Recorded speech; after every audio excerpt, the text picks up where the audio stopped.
Hi everybody and welcome to Harfang High Level tutorial. Today we will see how to make a 2D fluid simulation with simplified Navier Stokes equation with the help of NumPy. And we will put some rubber duck to follow the vector field. First, you need to import Harfang High Level, rename it HL for simplicity. Import NumPy, rename it NP for simplicity too. You initialize a window of 1024 by 1024 pixels and add an FPS camera a bit on the top, looking down, because our plane will be in X and Z axis. You create your game loop to update and draw the scene. Now for the vector field you need a vector field. So you create a NumPy array full of zeros.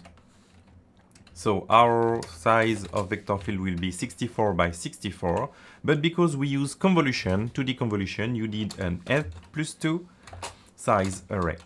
So +2 to have one row on each side. Because we don't want to, we need to swap the UV array, you will need to another UV with the same size. And you will need two new array too for div and p for next computation. n+2, n+2, and the same p.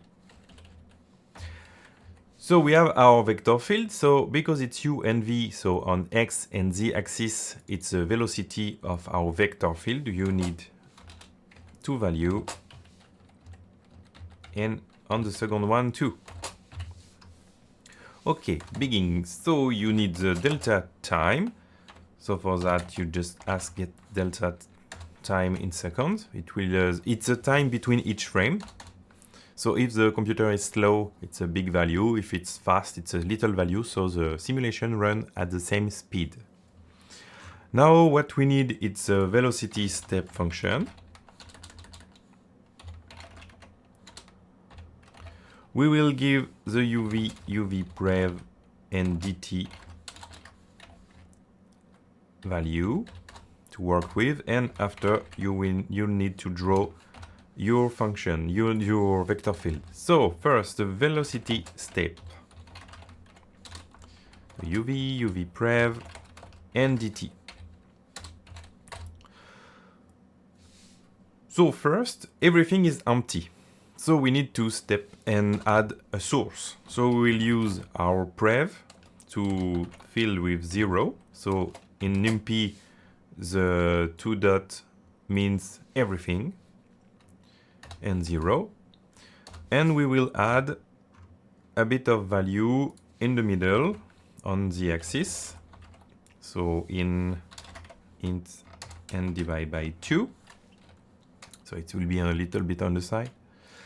And we will be on the second row on the vector field and the z-axis, and we'll put 5. It's so everything is 0 except one square will be 5, and we will give it to velocity step. So what we need to do is tell to go to UV and to add to each case UV prev multiply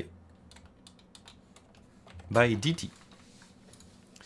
So multiply by dt because we want to be frame rate dependent, independent, and UV prev contain only our source. So it's always will be 5.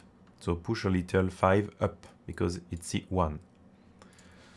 After you need because we need to clear the UV prev to use after, you just need to copy it from the UV.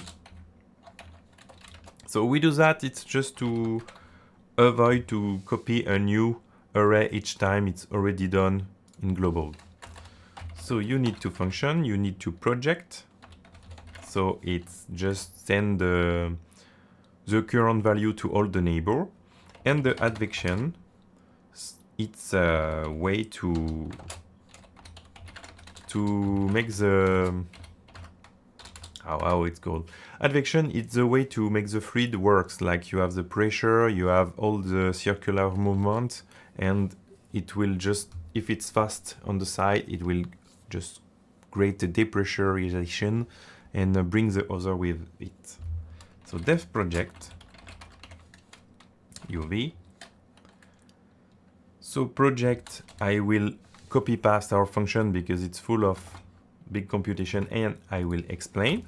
So we initialize div, the middle one, with a convolution from the UV we just filled. So on one side with this array of convolution, and on the other axis with another convolution array. So we see on the top and bottom, and this one on the left and right.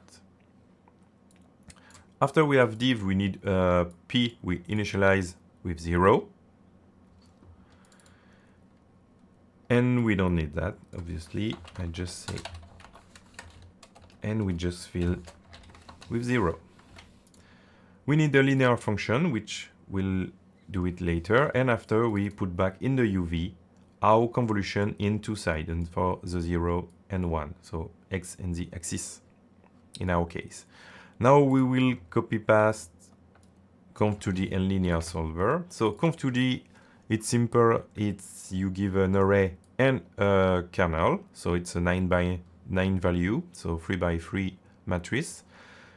And this is completely a numpy function to make it fast.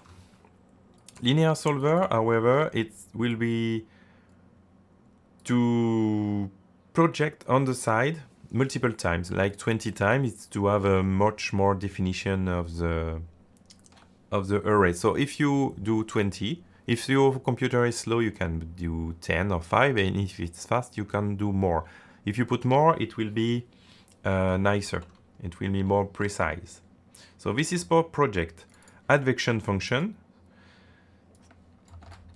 So the advection is a bit more complicated, and there is like, this is the Navier Stokes equation, basically. So for each value in the vector field, I didn't transform everything in a numpy array because there is some if inside, and I think it's much more complicated already.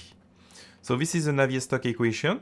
So from the dt, for each value, we get the value previously projected. We made some computation, heavily computation, to transform from pressure, air, initialize, and set the value in UV. So now we have our vector field. Now you need to draw it. So draw the UV. So you go to each value.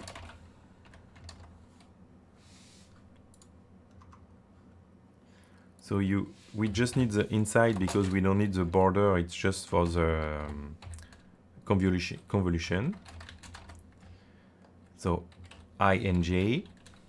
We will get the velocity from the vector field. So UV.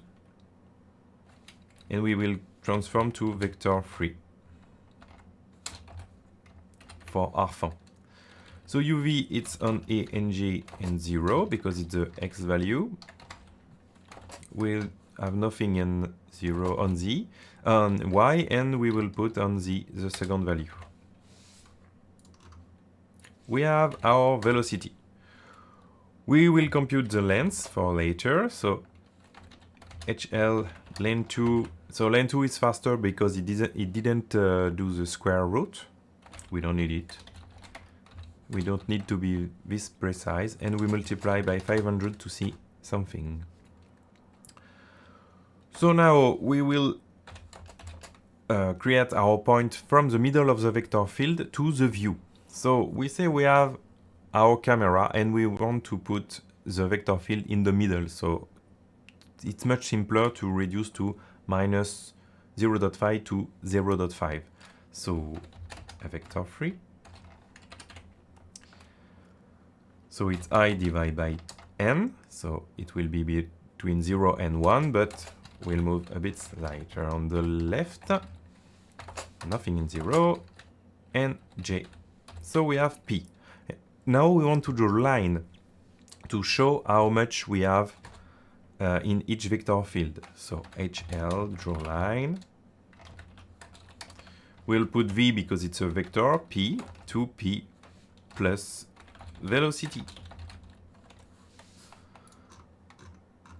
And now launch to see if everything works. So as we can see, we have our source in the base, which sends 5, it's a force, and we seems to have everything. So the lines are very big. So we see how much stronger force we have and smaller on the side.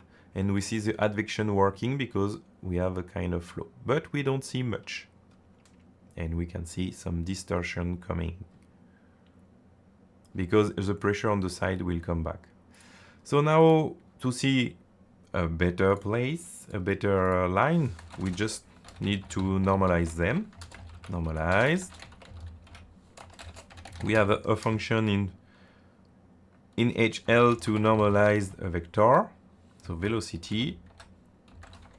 And because we want to see in our little vector field between minus 0.5 and 0.5, we divide by n.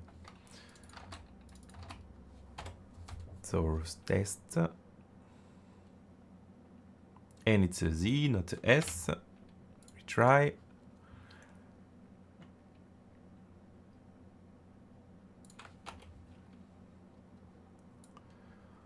So we see our vector field normalized. Now what we can do, it's add some color. So RGB. So because we just have the length, so we can compute from the strongness of the velocity to RGB. So for that we have in Python color.sys. So we will import color.sys, which transform from 0 a value like from 0 to 1 in RGB. It's called HLS to RGB. So we will just tell 0.5 min L 0.5, and for the rest of the value 0.5 and 1 is the saturation. Now we have our RGB from the length of the velocity, so you need to transform to color in Harfang. So color, and it's a simple array, 0, 1, and 2, and give it to the line. See.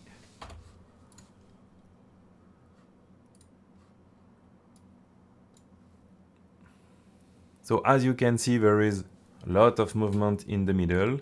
Blue is a little force, and in the eye of the cyclone there is not much force, but the strength is going higher from one source of 5. We will add a bit of source, so 3 arrays. So we'll put -1 and +1, so it will be a big current.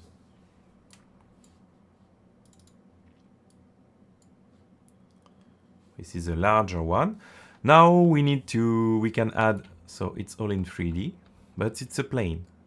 Well, now we can add an obstacle. So an obstacle, so add obstacle is just to remove from UV some value.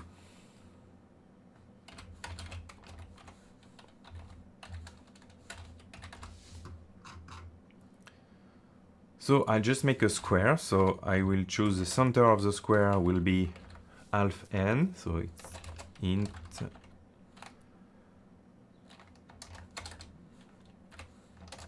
and divide by 2, and the size of the square will be 3. Now in UV, using NumPy style, you can say half n minus size of, so 2 half n plus size of,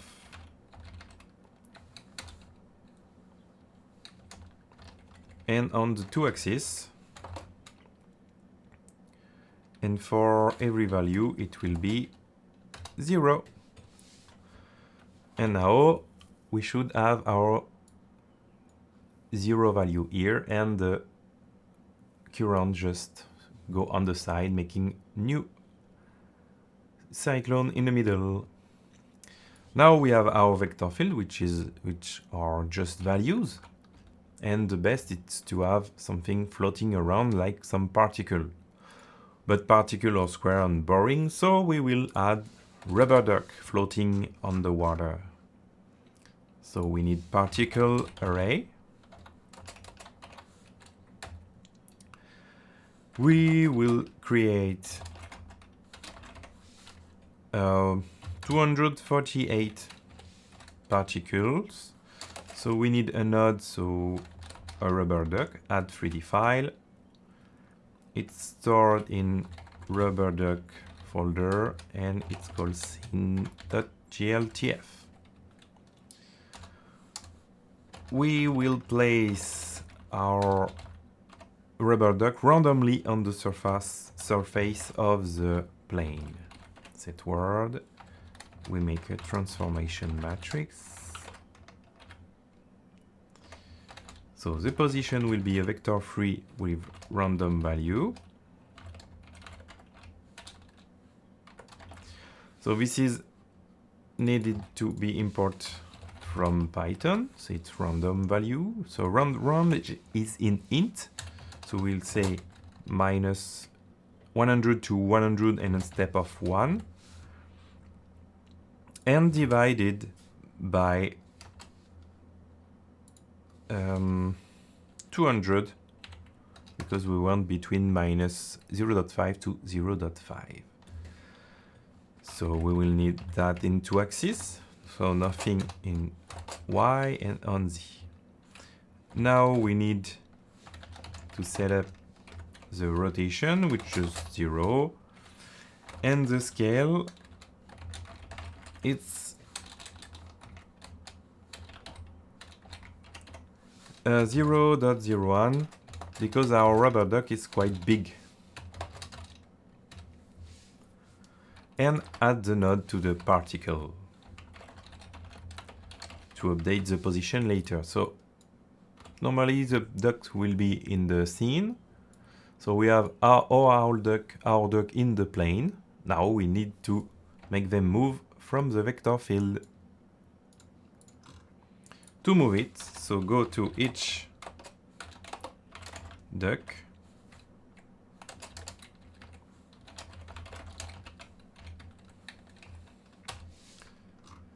So get the position of the duck.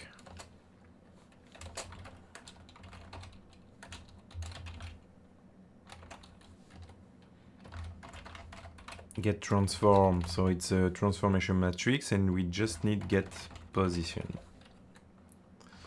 Now it's in 3D, we need it in 2D. So just transform to vector 2, px and p.x and p.z. Now we have our position in 2D, we need to find the nearest position in the vector field. So the nearest position in the vector field is also a vector 2. It's int because it's index of p2d dot x plus 0.5 multiplied by n. And the second is the same, but with white. Now we don't want to have our index outside the value of 0 and n, so we just use max_min function to clump the nearest value x between n and 0, and the same for y.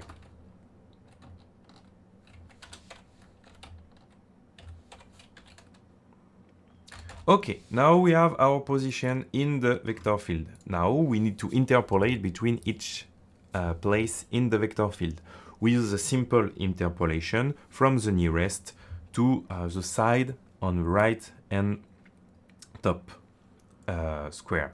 So in the we just use like v0 it will be simpler. We can add much more definition, but a simpler one, it will be faster, and visually it's enough for us. So nearest x and int nearest y. So in UV we have our velocity. We need 4 velocity for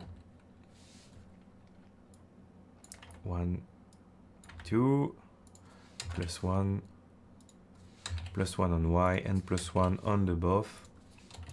And now we just need to interpolate to have our final velocity.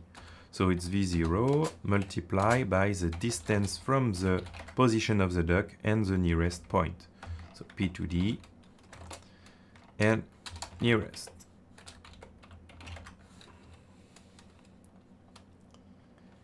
And now we need that for the 4 value.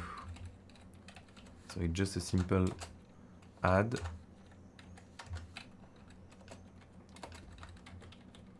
up and divide by 4. We have our final velocity for this duck at this place.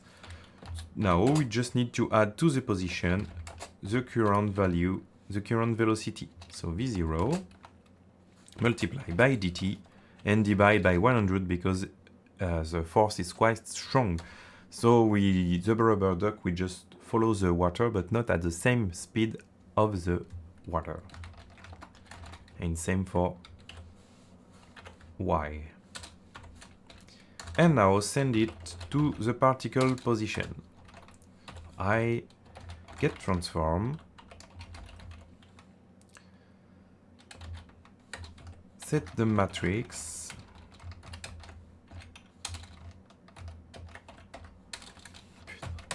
oh, c'est chiant ce truc. Now we have the position. You need to send it to the particle. So particle I, get transform, set word, and you need to add the transformation matrix.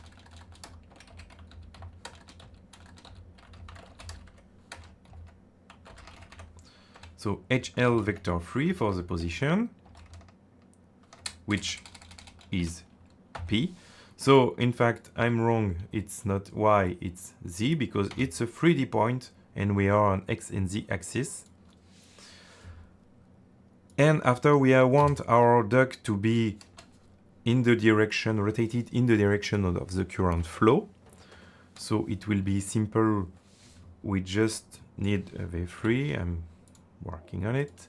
So we have a function for that in Harfang. It's mod3 look at. We need to give the direction, which we already have because it's our velocity. So vec3, so it's v0, nothing in y, and v1 for z. For mat look at, we need to say where is the top. So it's the y-axis. And because we have our big duck, we need to tell it like before. It's 0.01, 0.01, 0.01. So if everything works, let's see, we have our duck working. So what's wrong? Get transform in particles. Oh, that's a mistake. I just add it to itself. Just n.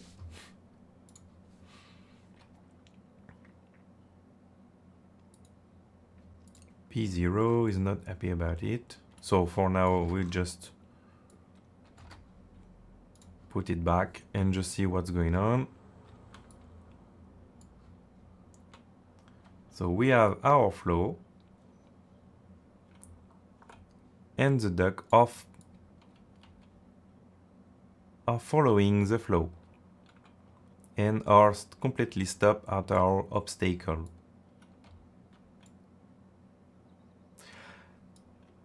And that's it. You know how to make a vector field with Harfang and NumPy.